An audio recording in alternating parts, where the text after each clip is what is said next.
So my name is Jatzel Roman. I am ambassador at the Foreign Ministry in the Dominican Republic. That does not mean that I am currently active. That is the rank that I've kept for my foreign policy career. In the past, I've been Deputy Minister for Foreign Affairs, Chairman of the Interinstitutional Committee against Human Trafficking, and in civil society, I was the founder and executive director at the Latin American Youth Network for Democracy, which was where I crossed over from towards government activity.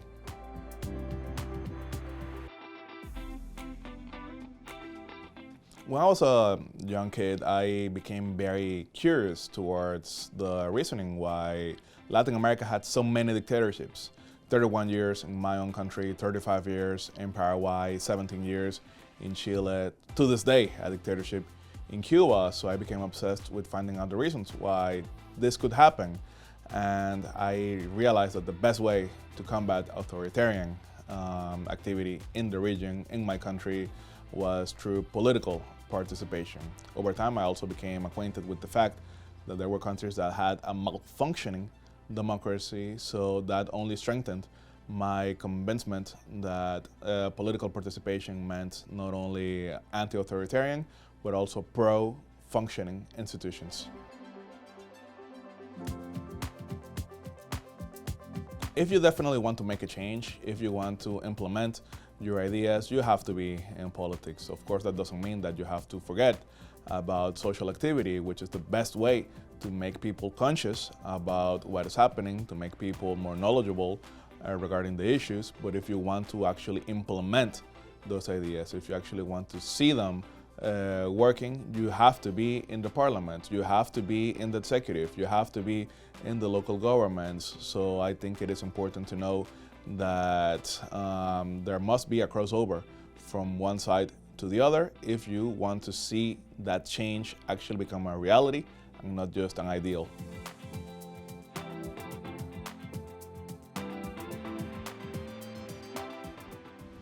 First, you have to know that team building is important. Many times you have, of course, the tools yourself, but then you realize that you have to also be a leader. You realize that you also have to be perhaps not just leading the team, but also being part of it. So be prepared for that. That's one of the biggest challenges that you see when you actually take office. That you have to appoint people, that you have to sometimes let people go, that you have to implement policies in ways that perhaps go even beyond your personal views precisely, but it's part of the platform that was agreed upon. So know that team building and team leading and also being a team player is fundamental.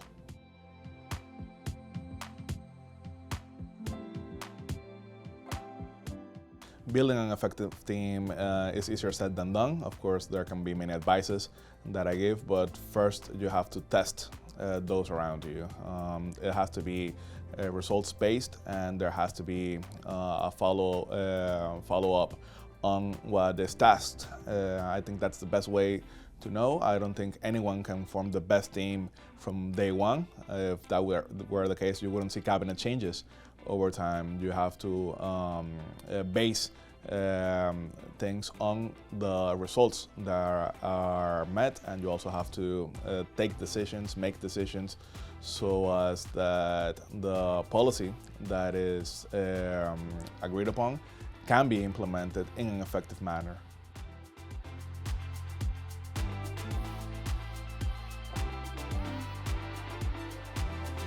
Some of the key skills, I think, is decision making. Many times you see that in civil society, and that's not mean, of course, denigrating what civil society means, but you see that there is a lot of diagnosis. You know what the problem is, you know what is going wrong, but then when it comes to making the decision, you are fearful that things don't necessarily go right. So you have to be responsible, and you have to actually move forward with those policies. I think that's something that is crucial when you cross over from one side to the other, knowing that you will be held accountable, and you have to take that as it is. And at the end of the day, we're here not only for pontificating on what's right, but actually implementing what we think is right and then presenting to the people how that policy actually impacted their lives.